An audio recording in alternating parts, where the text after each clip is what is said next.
Hello friends, this is Vijay Raj Pushp and welcome to learner eyes by BRP. आपको बड़े दिनों से इंतजार था कि आपके अंग्रेजी क्लास में जो सबसे महत्वपूर्ण चैप्टर है नरेशन, उसको स्टार्ट किया जाए। तो मैं आपके अनुरोध पर आज आपके ही सामने पेश कर रहा हूं नए तरीके से, जिसका नाम है नरेशन। तो सबसे पहले हम लोग समझने का प्रयास करेंगे कि व्हाट इज नरेशन। नरेशन होता क्या है। जनरली अगर आप नरेशन की बात करते हैं तो आप इस प्रकार से लिखते हैं, और नरेशन को अगर हिंदी में हम कहें तो कहते हैं कथन। नैरेट शब्द से ये बना हुआ है, नैरेट, जिसका अर्थ ही होता है स्टेटमेंट यानी कथन। गौर कीजिएगा, मान लीजिए कि दो पर्सन है, एक ए और एक बी। दोनों एक दूसरे से आमने सामने होकर बातचीत कर रहे हैं, और ए ने कहा ए कहता है, क्या कहता है? ए कहता है कि वह मेरा अपना दोस्त है। कौन कहा? ए ने कहा, क्या कहा? कि वह मेरा अपना दोस्त है। गौर कीजिएगा, तो किससे कह रहे हैं आप? बी से कह रहे हैं। लेकिन अगर ए और बी और एक तीसरा व्यक्ति कौन हो? सी। अगर ए ने जो बी से कहा, वह बी अब किससे कहना चाह रहा है? सी से। बात किसी और को कहना है। तो गौर कीजिए, अब ये बी जो है से क्या कहेगा? बी कहेगा कि ए ने कहा था कि वह नहीं, वह यहां पे मेरा जो आ जाएगा किसके अनुसार आएगा? ए के अनुसार आएगा, कि वह मेरा नहीं। अब यहां पे हम ए के जगह पे अगर हम यहां पे लिख देते राम लिख देते, और यहां पर हम लिख देते श्याम, और यहां पे ये है आपका श्याम नहीं, और श्याम यहां पे तो था राम और श्याम। तो श्याम जो है अब बात करना चाह रहा है गीता से। किसको करना चाह रहा है? तो कैसे कहेगा? तो यहां पे लिखेंगे कि राम ने कहा कि वह मेरा अपना दोस्त है। नहीं, यानी राम ने क्या कहा है? राम ने कहा, बात कर रहा है कि वो मेरा अपना दोस्त है। कौन कह रहा है? राम कह रहा है। तब यहां पे सुनिए, तो कहेगा यहां पे अब जो गीता है उसको श्याम कह रहा है कि राम ने कहा था, क्या कहा था? राम ने कहा था कि वह जो है वह नहीं, किसका? यानी राम, यानी उसका क्या है? अपना दोस्त है। अच्छा गौर कीजिए, जब ये दोनों आपस में बात कर रहा था, जैसा बात हो वैसा रखा। लेकिन जैसे ही श्याम ने गीता से जब कहा तो क्या किया? उसमें कुछ मिक्स किया ना। क्या कहा? कि राम ने कहा था कि वह उसका दोस्त है। किसका दोस्त है? किसका दोस्त है? उसका मतलब किसका? वह मेरा अपना दोस्त है, जिसके बारे में बता रहा होगा। तो आप यहां से गौर कीजिए, जब दो व्यक्तियों के बीच में बातें होती है एकदम डायरेक्ट, तो उसको हम लोग कहते हैं डायरेक्ट नरेशन। जब वक्ता के कथन को सेम टू सेम उसी के बातों में कह दिया जाए कि राम ने कहा वह मेरा दोस्त है, राम ने कहा कि वह मेरा दोस्त है, सेम टू सेम उसी के भाषा में कर दिया जाए, मिक्स नहीं करना है, तो उसको कहते हैं डायरेक्ट नरेशन। यानी इसमें क्या होता है? तो जो वक्ता होते हैं, जो स्पीकर होते हैं, वक्ता के कथन को क्या कह देते हैं? हु बहू उसी के शब्दों में कहा जाता है। उसी के शब्दों में क्या किया जाता है? व्यक्त किया जाता है, वही ना होता है। लेकिन जब हम वक्ता के कथन को हूबहू उसी के शब्दों ने कहकर अपनी तरीके से कुछ मिला देते, तो उसी को हम लोग कौन सा नरेशन कहते हैं? Indirect narration. इनडायरेक्ट नरेशन में क्या होगा? तो हूबहू न कहकर अपने शब्दों में व्यक्त किया जाए। किसके शब्दों में व्यक्त किया जाए? अपने शब्दों में व्यक्त किया जाए, तो उसी को हम लोग कहते हैं क्या कहते हैं, इनडायरेक्ट नरेशन। यानी यहां से एक बात तो खुल के आ गया सामने कि जो नारेशन है, जो कथन है, उसे हम दो तरीके से व्यक्त करेंगे। एक करेंगे डायरेक्ट रूप में और दूसरा जो होगा वह किस रूप में होगा, इनडायरेक्ट रूप में होगा। या तो जैसा आपने सुना सेम टू सेम उसी के शब्दों में कह देंगे, या अपने तरीके से कुछ मिलाकर कहेंगे। क्या कोई दिक्कत? Narration is very important chapter for every exams. प्रत्येक एग्जाम के लिए नारेशन काफी इंपॉर्टेंट चीज है। ये सारी चीज तो ऐसे ही है, मैं अब आपको इसके बारे में थोड़ा सा डिटेल में बताने का प्रयास करता हूं, लेकिन बेसिक जान लेना बहुत ही क्या होता है, जरूरी होता है। तो आइए अब हम कुछ बातें करते हैं। अभी आपने डायरेक्ट रूप से देखा कि नरेशन जो होता है टू टाइप्स का होता है। एक होता है डायरेक्ट नरेशन और दूसरा होता है, उसको हम लोग क्या कहते हैं, इनडायरेक्ट नरेशन। करेक्ट। अब इसमें कुछ शब्द है उसको जानना बहुत जरूरी। जैसे ही सेड, उसने कहा, इसमें बड़ा इंपॉर्टेंट है कॉमा का और इन्वर्टेड कॉमा का, आई एम रेडी। गौर कीजिएगा बच्चे लोग, और इन्वर्टेड कॉमा बंद होगा। जैसे ही inverted comma comma inverted comma लगा रहे तो ध्यान रखिएगा कि यह जो वाक होगा हमेशा डायरेक्ट में होगा। किस में होगा, डायरेक्ट नरेशन का पार्ट होगा। अब इसमें देखिए कितने शब्द हैं। ये तो हमारा कौन सा नरेशन हो जाएगा, डायरेक्ट नरेशन होगा। कोई पूछेगा कैसे है, तनी बता दीजिए भाई, तो आप सिंपल कहिएगा कि यह जो है कॉमा इन्वर्टेड कॉमा के अंदर है, तो वो आपका डायरेक्ट नरेशन है। अब इसमें कुछ देखिए, दो तरह का इसमें सेंटेंस है। एक है इन्वर्टेड कॉमा के अंदर बंद है और एक इन्वर्टेड कॉमा के बाहर है। दो चीज है, एक है जिसको आप कहते हैं ही सेड और एक है आई एम रेडी। यही ना आपका है, करेक्ट है। आप सुनिएगा, एक चीज बड़ा इंपॉर्टेंट है, कहता है कि एक जो वाक है वह इन्वर्टेड कॉमा के बाहर एक वाक है ना। देख लीजिएगा उसमें यहां पे ही सेड जो है यह इन्वर्टेड कॉमा के बाहर है कि नहीं है। और इसमें जो वर्ब का यूज किया गया, कौन सा वर्ब, जो सेड वर्ब है। इन्वर्टेड कॉमाज के बाहर जो वर्ब यूज किए जाते हैं उसे आप कहते हैं रिपोर्टिंग वर्ब। कौन सा वर्ब कहते हैं, रिपोर्टिंग वर्ब। और इन्वर्टेड कॉमा के अंदर भी तो वर्ब है, एम है कि नहीं है।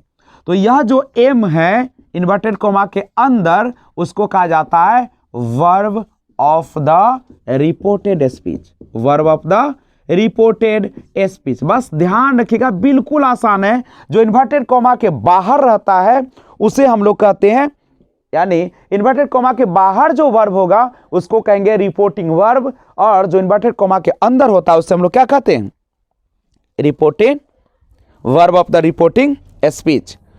अब सुनिए, जो इन्वर्टेड कॉमा के अंदर वाक्य है कौन सा है, आई एम रेडी। यही ना आपका है, आई एम रेडी। तो आई एम रेडी कहां पे, इन्वर्टेड कॉमा के अंदर है कि बाहर है, बोलिए। इन्वर्टेड कॉमा के ये अंदर है कि बाहर है, अंदर है। तो जो इन्वर्टेड कॉमाज के अंदर वाक्य होता है, पूरे वाक्य को हम लोग कहते हैं रिपोर्टेड स्पीच। क्या कहते हैं, रिपोर्टेड स्पीच कहते हैं। करेक्ट है। ये थोड़ा सा जान लीजिए, ज्यादा इसमें कुछ लेना देना है नहीं, ठीक है। अब यहां से हम लोग को शुरुआत करते हैं नियम। अब हम लोग पढ़ेंगे चेंजिंग करना, कि डायरेक्ट में दे रहा है तो इनडायरेक्ट में कैसे बदलते हैं, यानी changing into indirect speech. Changing into indirect speech, यानी डायरेक्ट को इनडायरेक्ट में बदलने के लिए क्या करना होगा। तो इसके लिए आपको चलना पड़ेगा, दो नियमों से होकर गुजरना पड़ेगा। एक होता है जिसको हम कहते हैं जनरल रूल्स, और एक होता है जिसे हम कहते हैं स्पेशल रूल्स। जनरल नाम से ही लग रहा है कि सब पर लागू होगा, और स्पेशल मतलब कुछ खास नहीं। जैसे आप बारात में भी जाते हो, बिना बारात के तो पढ़ाई अधूरी होती है नहीं। जहां लड़का लड़की का जोड़ी न बने वो दुनिया बेकार है। तो जैसे ही बारात में जाते हैं, आप देखते होंगे दूल्हे और दुल्हन के लिए स्टेज सजती है जयमाला के लिए नहीं, और बेचारा गेस्ट लोग नीचे से निहारता है। मेरा भी कभी ना कभी ऐसा दिन आएगा, बेचारा कौवे की तरह चोंच गड़े लेके मेरा भी होगा। तो यहाँ पे वैसे ही यह भी करता है बाबू, देख लीजिए, ये बेचारा जनरल आदमी है, नीचे से फोटो खींच रहा है, मोबाइल चला रहा है, और ये दूल्हा दुल्हन स्पेशल रूम्स में बैठा हुआ है, आराम से सजा धजा है। नहीं, लेकिन ये भूल जाता है कि जब कुछ होगा तो स्पेशल को काम कौन देगा? जनरल ही काम देगा। तो हम लोग देखेंगे कि एक ऐसा जनरल रूल्स का मतलब जो सब पर लागू हो जाए, और स्पेशल रूल्स जो केवल कुछ खास पर ही लागू होगा। तो मैं आशा करता हूं कि आपको समझ में आ रहा है, और जब समझ में आ रहा है तो आप एक काम कीजिए, सबसे पहले इसका स्क्रीनशॉट क्या कर लीजिए, ले लीजिए, नहीं, और उसके बाद हम यहां क्या करेंगे, बातें करेंगे। तो ध्यान रखेंगे इस चीज का। तो हम आज स्टार्ट किए हैं नरेशन। एक बार फिर से समझ लीजिए, नरेशन दो पार्ट्स में बटेगा, डायरेक्ट और इनडायरेक्ट। जब वक्ता के कथन को हूबहू उसी के शब्दों में कह दे तो डायरेक्ट होगा, और उसमें बदलाव करेंगे तो इनडायरेक्ट होगा। अगर कोई वाक्य दिया he said comma inverted commas I am ready, direct narration होगा। अगर इन्वर्टेड कॉमा के बाहर जो वर्ब होते हैं उसको रिपोर्टिंग वर्ब कहा जाता है, इन्वर्टेड कॉमा के अंदर जो वर्ब होते हैं verb of the reported speech कहा जाता है। और स्क्रीनशॉट ले लिए होंगे, अगर नहीं लिए तो जल्दी से लीजिए ताकि हम प्रोग्राम को आगे बढ़ाएं, क्योंकि प्रोग्राम आपको चलाना है बढ़िया से। और इन्वर्टेड कॉमा के जो अंदर होते हैं वाक्य उसको रिपोर्टेड स्पीच कहा जाता है। और अगर आप इनडायरेक्ट नरेशन में बदलना चाहते हो तो उसके लिए दो रूल्स से गुजरना पड़ेगा, एक जनरल रूल्स और दूसरा स्पेशल रूल्स। जनरल रूल्स वह रूल होते हैं जो सब पर लागू होगा, और स्पेशल रूल्स वह होते हैं जो आपका कुछ खास पर ही लागू होगा। तो हम लोग तब तक आप नोट भी करते रहे, मैं कुछ काम भी करता हूं। तो सबसे पहले हम आपके सामने पेश करते हैं, गजल तो पेश नहीं करेंगे, आपके सामने पेश करेंगे जनरल रूल्स। और जनरल रूल्स को हम 3 भागों में पढ़ेंगे। कितने भागों में? 3 भागों में पढ़ेंगे, जो होगा चेंज ऑफ, पहला पढ़ेंगे चेंज ऑफ पर्सन, दूसरा रूल्स होगा जिसको हम पढ़ेंगे change of tense, change of tense पढ़ेंगे, और थर्ड और काफी इंपॉर्टेंट होगा उसे हम कहते हैं change of other parts of speech, other parts of speech, ये है आपका।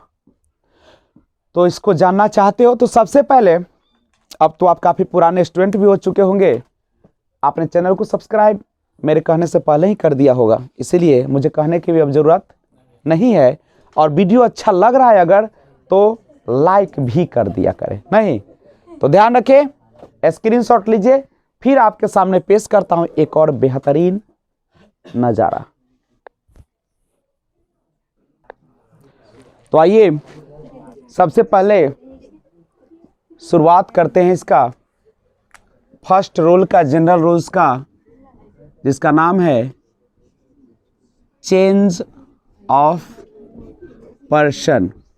ध्यान दीजिएगा, जब पर्सन की बात कर रहा है तो जो पर्सन होते हैं वह 3 प्रकार के होते हैं, फर्स्ट पर्सन, सेकेंड पर्सन और थर्ड पर्सन।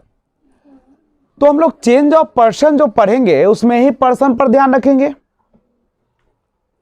ध्यान दीजिए एक और चीज कि चेंज ऑफ पर्सन में हम केवल उन्हीं बातों पर अभी ध्यान रखने जा रहे हैं जो पर्सन की बात करेगा। तो पर्सन की अगर बात करेगा तो उसमें हमें कुछ और रूल याद करना पड़ेगा। रूल कहता क्या, से समझिए पहले। कहता है कि अगर रिपोर्टिंग वर्ब आप लोग अब समझ चुके होंगे, इन्वर्टेड कॉमा के बाहर, इन्वर्टेड कॉमा के बाहर, जैसे वाक्य से एक देखा जाए, जैसे आई से यू आर, या आई से शी इज आवर फ्रेंड। ध्यान दीजिएगा इसको, इन्वर्टेड कॉमा के बाहर तो यही है वर्ब आपका, इसको कहते हैं रिपोर्टिंग वर्ब। कहता है यदि रिपोर्टिंग वर्ब प्रेजेंट या फ्यूचर टेंस में हो, प्रेजेंट में हो या फ्यूचर टेंस में हो, तो verb of the reporting, verb of the reporting या verb of the reported speech को हम नहीं बदलेंगे। रिपोर्टिंग वर्ब प्रेजेंट और फ्यूचर टेंस में हो तो verb of the reported speech जो है उसके हम वर्ब में कोई बदलाव नहीं करेंगे। इजे मार है, इजे मार लगेगा, वजवर है, वजवर लगेगा, हैज हैव है, हैज हैव लगेगा। किसी भी प्रकार का टेंस नहीं बदलेंगे। First rule. दूसरा, अगर से लिखा हो और ऑब्जेक्ट नहीं हो तो इसे हम चेंज नहीं करेंगे। से को क्या लिख देंगे? से।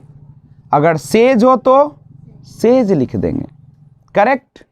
लेकिन अगर इसके बाद ऑब्जेक्ट हो, जैसे से टू मी, तो इस से को किस में बदल देना है? टेल में।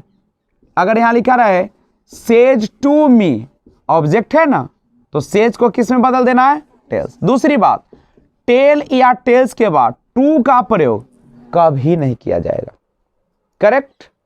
रूल नंबर 3 कहता है कॉमा या इन्वर्टेड कॉमा के बदले, कॉमा या इन्वर्टेड कॉमा के बदले हम किसका प्रयोग करेंगे? दैट का करेंगे। और फोर्थ रूल कहता है कि जो रिपोर्टेड स्पीच, इन्वर्टेड कॉमा के अंदर के वाक्य को रिपोर्टेड स्पीच कहा जाता है। रिपोर्टेड स्पीच के पर्सन पर ध्यान देंगे, उसके पर्सन को बदलेंगे अकॉर्डिंग टू, कैसे? तो आप देखेंगे 1 2 3 बाय सन के रूल से बदलेंगे। कहेगा कि ये कौन सा रूल है जिसके अनुसार पर्सन बदला जाता है? तो बिल्कुल आसान है। एक का मतलब है फर्स्ट पर्सन, एक का मतलब क्या है? First person. 2 का मतलब है सेकेंड पर्सन और 3 का मतलब है थर्ड पर्सन, करेक्ट। तो फर्स्ट पर्सन किसके अनुसार बदलना है आपको? सब्जेक्ट के अनुसार बदल देना है। यहां पे देख लो, हमारा सब्जेक्ट कौन है? आई है। सब्जेक्ट और ऑब्जेक्ट कहां पे होगा? इन्वर्टेड कॉमा के बाहर होगा, इन्वर्टेड कॉमा के अंदर केवल पर्सन चेक करना है। सेकेंड पर्सन किसके अनुसार देख सकते हैं? ऑब्जेक्ट के अनुसार। और थर्ड पर्सन नो चेंज, यानी अगर थर्ड पर्सन दिया रहे तो उसमें कोई बदलाव नहीं होगा। ही है तो ही लिखेंगे, शी है तो शी लिखेंगे, इट है तो इट लिखेंगे और दे है तो दे लिखेंगे। थर्ड पर्सन में कोई बदलाव नहीं करना। मैं आशा करता हूं आपको समझ में आ रहा हो। तो अगर समझ रहे हैं तो सबसे पहले स्क्रीनशॉट लिया जाए। नहीं, पढ़ते रहिए, लगातार पढ़िए, मन लगाकर पढ़िए। कहीं भी समस्या हो कमेंट कीजिए। तो जल्दी से स्क्रीनशॉट ले लीजिए, ले लिए भी होंगे मैं आशा करता हूं। तो अब हम लोग जब पर्सन चेंज की बात आ रही है, चेंज ऑफ पर्सन की, तो हमें पर्सन के बारे में जानने के लिए केस चार्ट जानना पड़ेगा। तो सिंपल समझिए, सबसे पहले हम बात करेंगे पर्सन की, उसके बाद हम बात करेंगे नॉमिनेटिव केस की, उसके बाद हम बात करेंगे ऑब्जेक्टिव केस की, और उसके बाद हम बात करेंगे पॉजेसिव केस की। और पॉजेसिव केस को 2 पार्ट्स में पढ़ेंगे, पॉजेसिव एडजेक्टिव और पॉजेसिव प्रोनाउन। ध्यान दीजिए बच्चे लोग, ये काफ़ी इंपॉर्टेंट है। देखिए पर्सन में तो आप लोग पहले से जानते हैं कि पर्सन जो होते हैं वो होते हैं फर्स्ट पर्सन, सेकेंड पर्सन और होते हैं कौन सा पर्सन? Third person. नहीं, तो ये चार्ट यही नारेशन का पूरा बेस बनाएगा। जैसा कि आप जानते हैं फर्स्ट पर्सन के अंतर्गत आएंगे आई और वी। सेकेंड पर्सन जो होगा केवल यू, क्योंकि सिंगुलर में भी यू और प्लूरल में भी यू। थर्ड पर्सन में ही, सी, इट और दे का प्रयोग होगा। थोड़ा सा स्क्रीन पर भी आप लोग गौर कीजिएगा। बेहतरीन रूल्स के साथ मैं आपको नरेशन पढ़ाऊंगा, कहीं भी आपको परेशानी होने की कोई गुंजाइश नहीं होगा। आइए ऑब्जेक्टिव केस में आई का होगा मी, वी का अस, यू का यू, ही का क्या हो जाएगा हिम, शी का हर, इट का इट, और दे का क्या हो जाएगा दे का देम हो जाएगा। करेक्ट।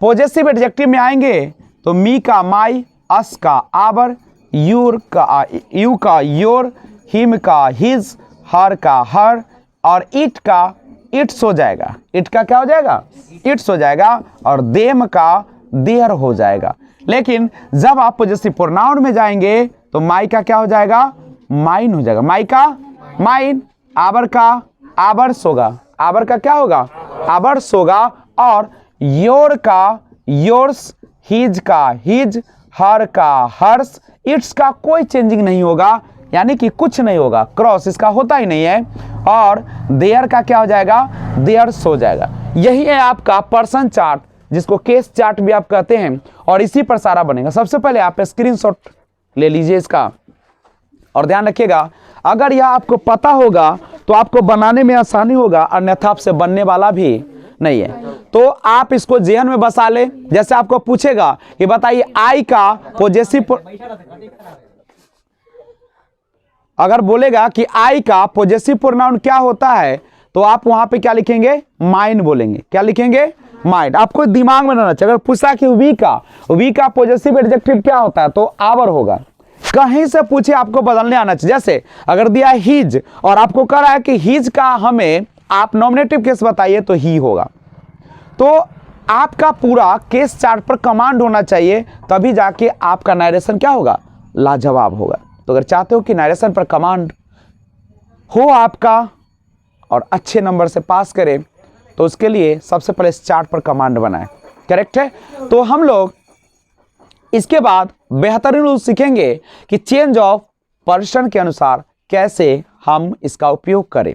तो सबसे पहला रूल्स है, जनरल रूल्स में 3 रूल्स आपको देखने को मिलेगा, change of person, change of tense और अदर पार्ट्स ऑफ स्पीच। जिसमें हम लोग स्टार्ट किए हैं चेंज ऑफ पर्सन, तो इसमें हम उस वाक्य को लेंगे जो रिपोर्टिंग वर्ब प्रेजेंट या फ्यूचर टेंस में, प्रेजेंट यानी वर्ब का फर्स्ट फॉर्म और फिफ्थ फॉर्म, और फ्यूचर यानी शैल और विल का जब प्रयोग हो तो इन्वर्टेड कॉमा के अंदर जो वर्ब है यानी verb of the reported speech, उसके टेंस में किसी भी प्रकार का बदलाव नहीं होगा। प्रेजेंट में तो प्रेजेंट रहेगा, पास्ट है तो पास्ट, फ्यूचर है तो future. Changing is the way of life. बदलाव ही जीवन का क्या है, एक रूल है, नियम है।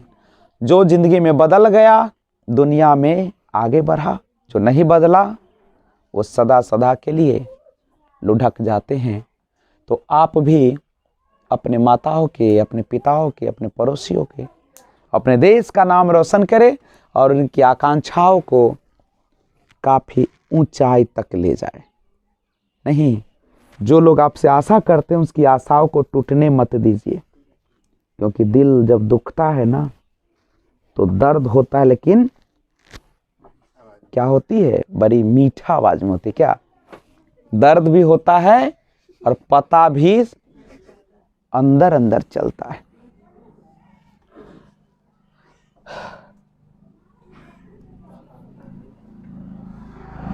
चलिए देखिए,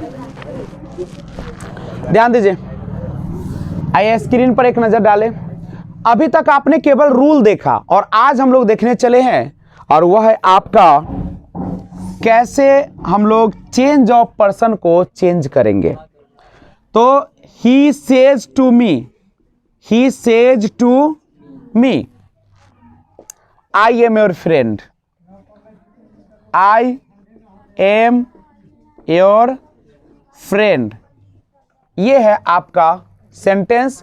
चलिए चेंज ऑफ पर्सन, सबसे पहले आपको देखना है इस वर्ब के बारे में। अगर यहां पे प्रेजेंट टेंस हो या क्या हो फ्यूचर टेंस हो तो आप इसके टेंस में कोई बदलाव नहीं करेंगे। पहला रूल याद कर लीजिए बच्चे लोग, ठीक है। तो आइए हम लोग इसको बनाने का प्रयास करते हैं। सबसे पहले आपको मैंने कहा था कि अगर सेंटेंस में सेज रहे और उसके बाद ऑब्जेक्ट रहे टू के बाद, तो हम सेज को किस में चेंज कर देंगे, टेल्स में चेंज करेंगे। किस में चेंज करेंगे, टेल्स में चेंज करेंगे।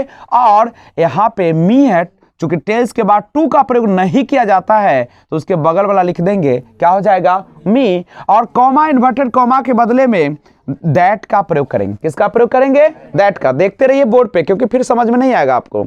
उसके बाद हम यहाँ पे चेक करते हैं आई कौन सा पर्सन है, आई कौन सा पर्सन है, फर्स्ट सेकंड थर्ड में से कौन सा पर्सन है। अब आप लोगों को दिमाग में नहीं गया होगा तो फिर से देख लिया जाए।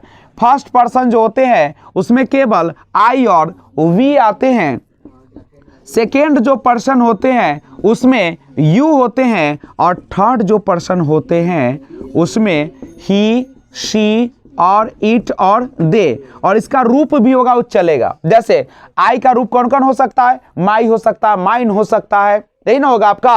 अगर वी का देखेंगे तो वी का अस हो सकता है, आवर हो सकता है, आवर्स हो सकता है, करेक्ट। तो रूप आप देखेंगे, जैसे आई अगर माई भी रहेगा तब भी कौन पर्सन में होगा, फर्स्ट पर्सन। अगर माइन भी होगा तब भी उसी में होगा, नहीं मी भी होगा तब भी उसी में होगा। वी का अस रहे, आवर रहे, आवर्स रहे तो भी कौन पर्सन मानिएगा, उसको फर्स्ट पर्सन मानिएगा, करेक्ट है। तो आइए यहाँ पे देखिए, आई कौन सा पर्सन है बाबू लोग, आई फर्स्ट पर्सन है।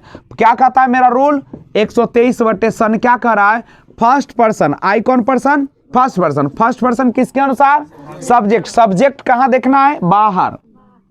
क्या है सब्जेक्ट, ही है। क्या है सब्जेक्ट, ही है। तो हमने यहाँ पे क्या लिख दिया, ही। क्यों लिखा, क्योंकि आई था फर्स्ट पर्सन। आई कौन सा था, first person. First person subject को, ये है हमारा सब्जेक्ट, ये है हमारा ऑब्जेक्ट। तो सब्जेक्ट मेरा क्या था, ही था।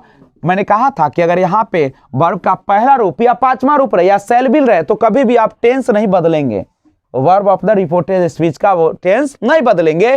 तो यहाँ पे एम लिखा तो इजेमर का केस है, तो ही के साथ क्या लग जाएगा, इज। अब यहाँ पे योर कौन सा होगा, आप ही बता दीजिए, योर कौन सा पर्सन होगा, योर कौन सा पर्सन होगा, देख लो यहाँ पे सेकेंड पर्सन होगा। सेकेंड पर्सन देखिए यहाँ से किसके अनुसार चलेगा, ऑब्जेक्ट। ऑब्जेक्ट है क्या तुम्हारा, मी है। ऑब्जेक्ट क्या है, मी है। यहाँ पे था योर, इसको ले चल रहा है ऑब्जेक्ट के अनुसार। यहाँ पे योर है तो मी का योर के रूप में क्या हो जाएगा, मी का क्या हो जाएगा, क्योंकि योर यहाँ पे देख सकते हो पॉजेसिव एडजेक्टिव है, पॉजेसिव एडजेक्टिव। यू का होता है योर, तो मी का क्या हो जाएगा, मी का पॉजेसिव एडजेक्टिव में क्या हो जाएगा, माई हो जाएगा। क्या हो जाएगा, माई। कहेगा सर कैसे हो गया, लिस्ट देखिए जाकर, याद करिए कि आई का पॉजेसिव एडजेक्टिव क्या होता है, तो माई होता है। पॉजेसिव प्रोनाउन क्या होता है, माइन होता है। यहाँ पे योर था आपका, योर। योर देखे होंगे तो आपको लगा हुआ पॉजेसिव एडजेक्टिव, और पॉजेसिव एडजेक्टिव है सेकेंड पर्सन में। सेकेंड पर्सन होता है ऑब्जेक्ट के अनुसार। जब यहाँ पे पॉजेसिव एडजेक्टिव है तो इसका भी क्या बनना चाहिए, पॉजेसिव एडजेक्टिव।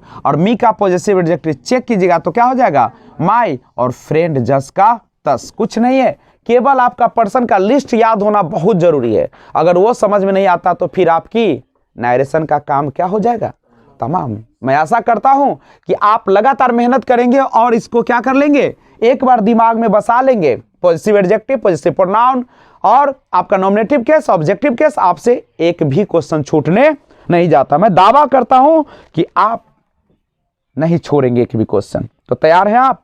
अगर तैयार है तो एक और क्वेश्चन आपके स्क्रीन पे कुछ ही पल में आने वाला है। तो क्वेश्चन है, आई say to them, I say to them, I help you. यही क्वेश्चन आ चुका है, आई हेल्प यू। गौर कीजिएगा, फिर स्टार्ट करते हैं। आई से के बदले में क्या लिखना है, टेल। देम का देम रहेगा, टू नहीं लिखाएगा। कॉमा इन्वर्टेड कॉमा के बदले क्या लिखिएगा, दैट लिखिएगा। आई कौन सा पर्सन है, आई कौन सा पर्सन है, फर्स्ट पर्सन। किसके अनुसार जाएगा, सब्जेक्ट। सब्जेक्ट क्या कर रहा है यहाँ पे, आई। क्या कोई चेंज होगा, टेंस तो बदलना नहीं है। क्यों, क्योंकि यहाँ पे से, सेज और शैल भी रहेगा तो टेंस नहीं बदलेगा। तो आई क्या हो जाएगा, हेल्प। यू कौन सा पर्सन है, बोलिए बच्चे लोग, you second person. Second person किसके अनुसार जाएगा, ऑब्जेक्ट। ऑब्जेक्ट मेरा क्या है यहाँ पे देख लो, देम है, देम है, ऑब्जेक्ट देम है। और यहाँ वर्ब के बाद ऑब्जेक्टिव केस है। कौन केस है, ऑब्जेक्टिव। जब यहाँ ऑब्जेक्टिव केस है तो देम भी तो ऑब्जेक्टिव केस है, क्योंकि उसी जगह है। तो क्या हो जाएगा, हेल्प देम। करेक्ट है। तो इस तरीके से आप नरेशन को आसानी से हल करेंगे। तो मैं लिखता हूं और क्वेश्चन, तब तक स्क्रीनशॉट ले लिया जाए। तो आइए कुछ क्वेश्चन इससे रिलेटेड देता हूं, उसको आप सॉल्व करने का प्रयास करें।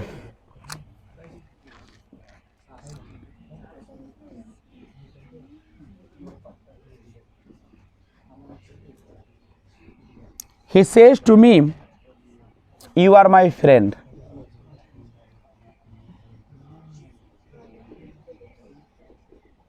ये आपका फर्स्ट है।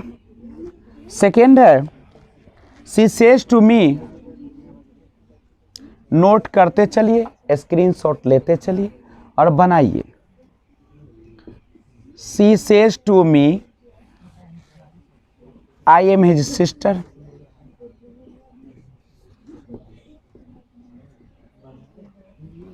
तीसरा है Ram says to me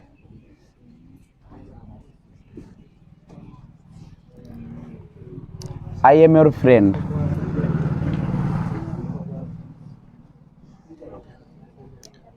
I am your friend. शांति से बनाइए। Sita says to me I am your friend.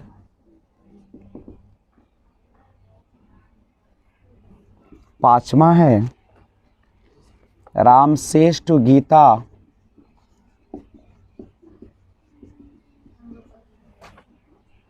I am your friend.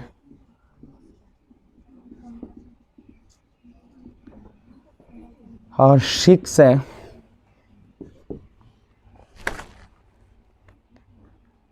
Sita says to Ram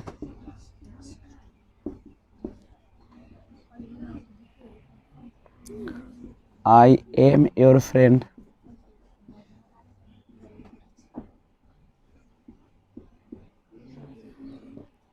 question number 7 है दे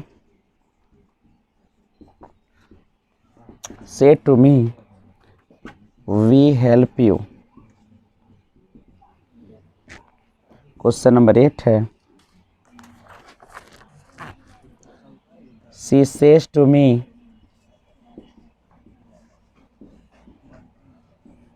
आई लाइक यू।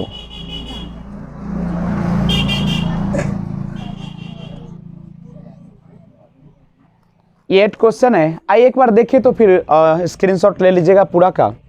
एक बात जो मैं समझाना भूल गया था उसको ध्यान दीजिएगा। मान लीजिए किसी मेल का नाम हो राम, तो उसके लिए क्या लीजिएगा ही। अगर यहाँ पे सीता गर्ल का नाम है तो क्या लीजिएगा शी लीजिएगा, ठीक है।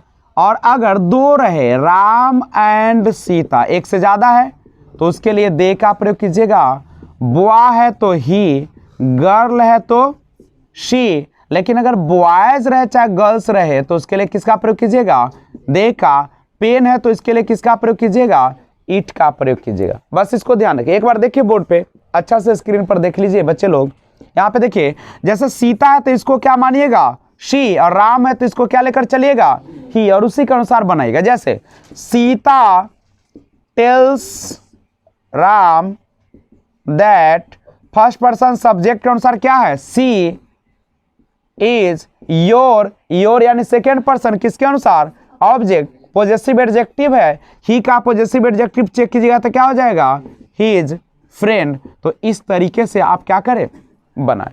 अब आप स्क्रीनशॉट लेकर और आराम से बनाइए, कोई हड़बड़ाहट नहीं है।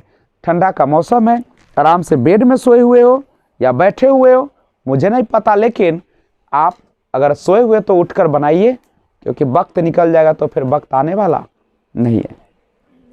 और पढ़ने का सबसे अच्छा मौसम ठंडा ही है, क्योंकि ना तो पसीना का दिक्कत है ना उबने का दिक्कत है, मन भी लगता है और आराम से पढ़े। किकुरल रहे कॉपी में सब किकुरन उतार ले नहीं, और पूरा इसको बना जाइए। जितना ज़्यादा पढ़ सकते हो ठंडा में ही पढ़ पाओगे, फिर गर्मी में क्या हो जाएगी आपका शरीर उतना एडजस्ट नहीं कर पाता है, गर्मी से बेहाल होकर मन परेशान हो जाता है। तो आप ज़्यादा पढ़ें, जितना पढ़ना है पढ़िए, इस महीने को पूरा फ़ायदा उठाइए।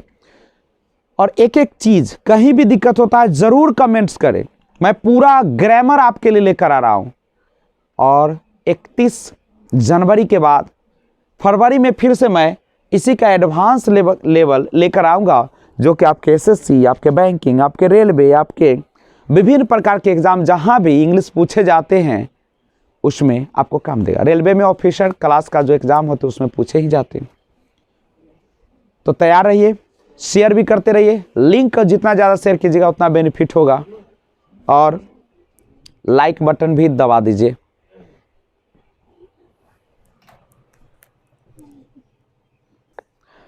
तो मैंने जो आपको दिया था बनाने के लिए, आपने स्क्रीनशॉट लेकर और उसको बना भी लिए होंगे।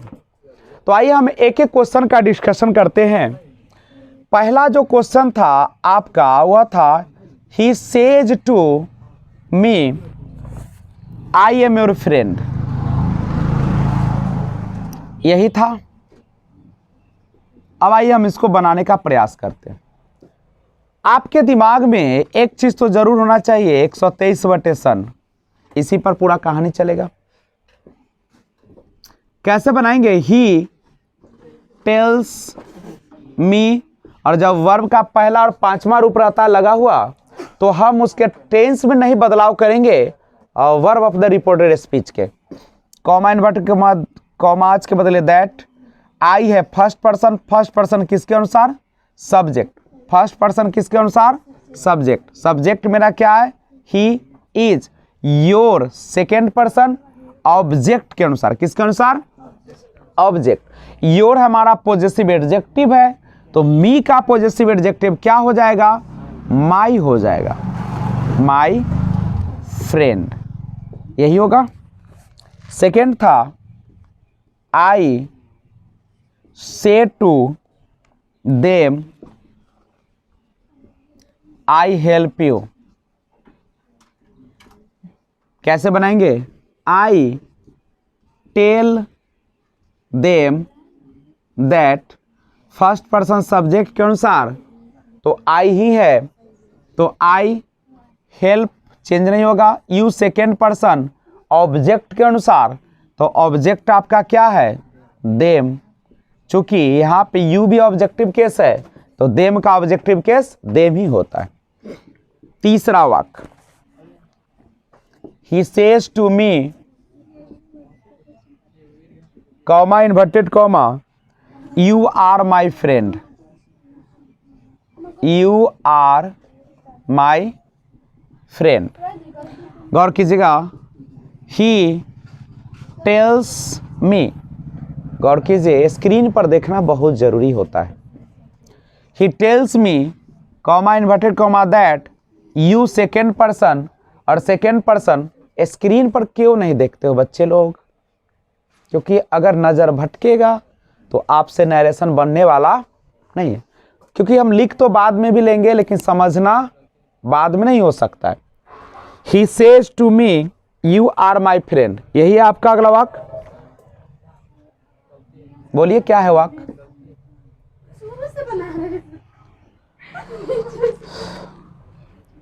बोलिए कहां से? तो ध्यान दीजिए,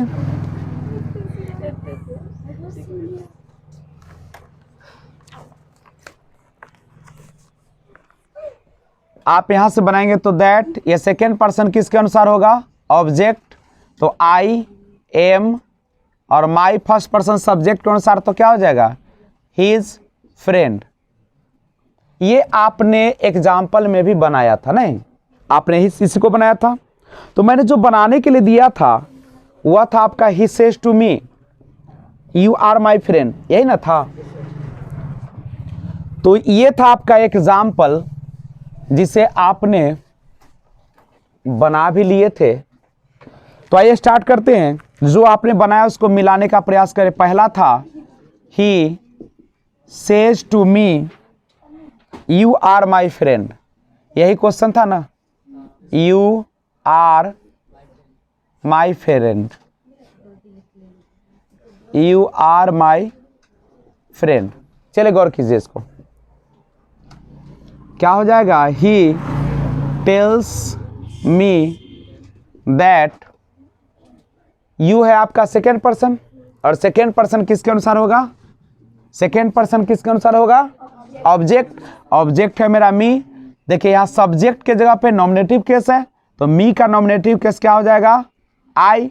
देख रहे हैं यहाँ पे सब्जेक्ट की जगह पे है ना, तो इसको भी आपको लाना पड़ेगा ना सब्जेक्ट की जगह पे। तो मी का नॉमिनेटिव केस क्या हो जाएगा? एम, आई एम, और माई है फर्स्ट पर्सन सब्जेक्ट के अनुसार। यहाँ है पॉजेसिव एडजेक्टिव, तो ही का पॉजेसिव एडजेक्टिव क्या हो जाएगा? His friend. क्वेश्चन नंबर 2 है, शी सेज टू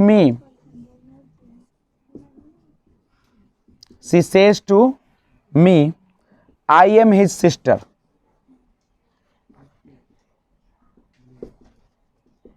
कैसे बनाएंगे? She tells me that, first person किसके अनुसार? सब्जेक्ट। यहाँ नॉमिनेटिव केस, सी तो नॉमिनेटिव केस में है।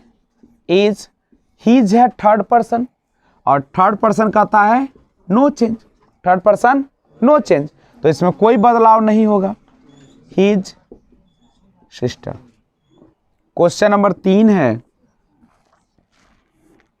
Ram says to me, Ram says to me I am your friend, I am your friend.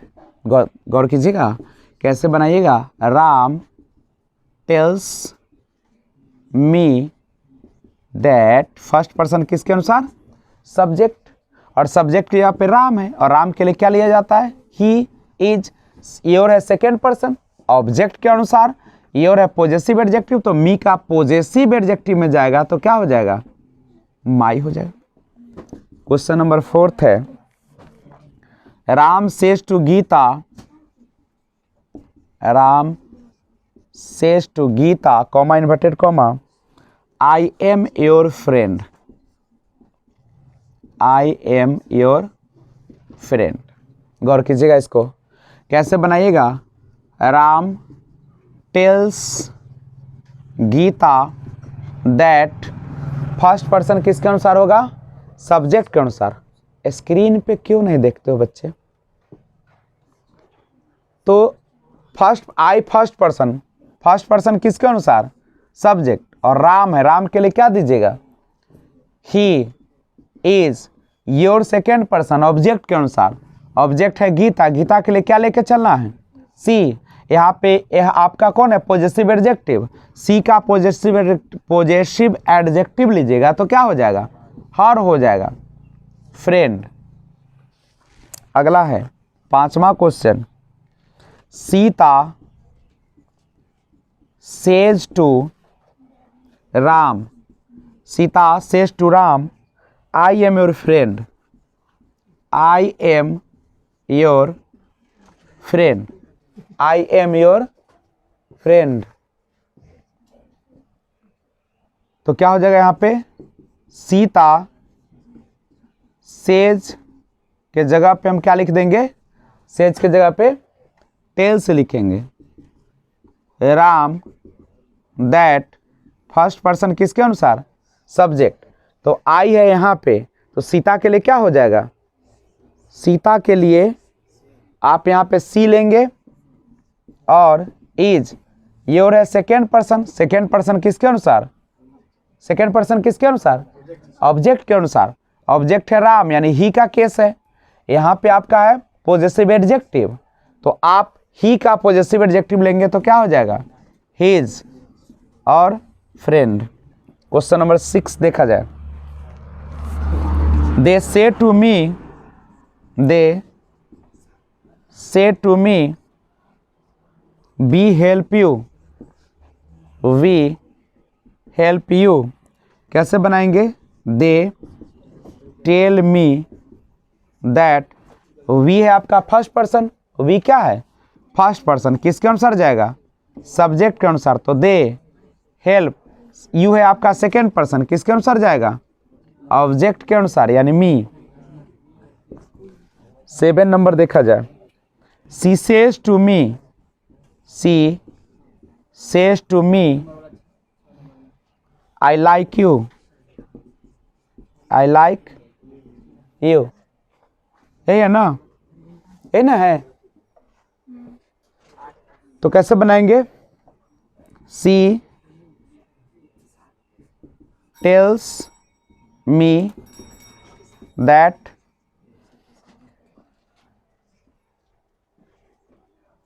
गलत हो रहा है क्या?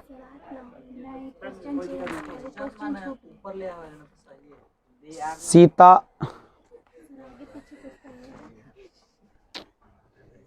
ये 8 में है, ये 8 में है, जो कॉपी दीजिए। नंबरिंग ही नहीं करते हो तुम लोग।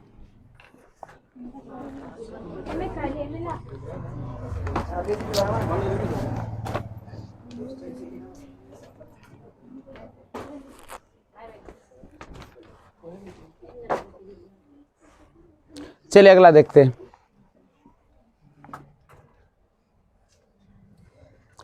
Sita says to Ram, I am your friend. एक मिनट रुके।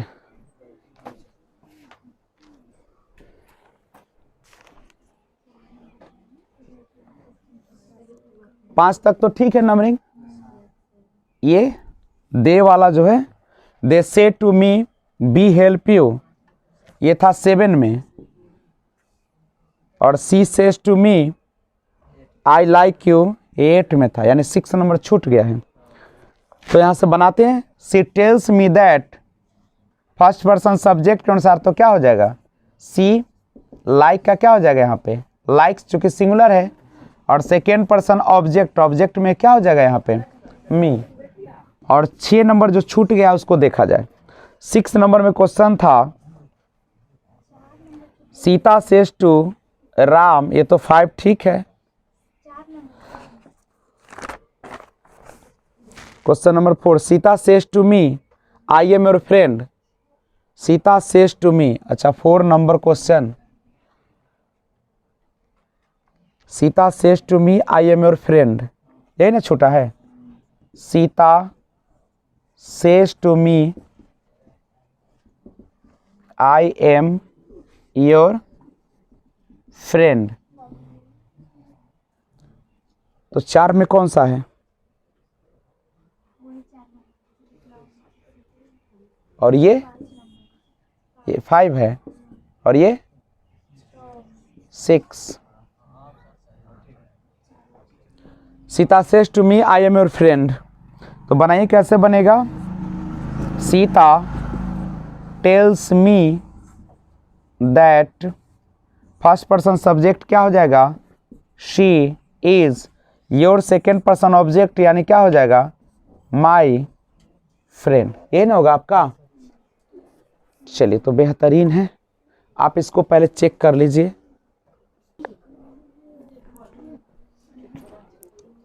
तो कैसा लगा, इधर उधर जो नंबरिंग हो गया उसको आप सुधार लीजिएगा। और मैं आशा करता हूं कि आपको वीडियो अच्छा लगा होगा, और लगातार प्रैक्टिस कीजिए। जो भी ग्रामर का बुक है आपके पास, उसे आप वॉइस को बनाएं, वॉइस नहीं नरेशन को बनाए, नहीं वॉइस भी बनाए, चूंकि चैप्टर खत्म हो गया है। प्ले लिस्ट में मैंने सारा डाल दिया, इसलिए आप उसमें जाकर और चेक कर सकते हैं वीडियो को। तो तब तक टेक केयर, बाय बाय, मिलते हैं फिर एक और वीडियो के साथ।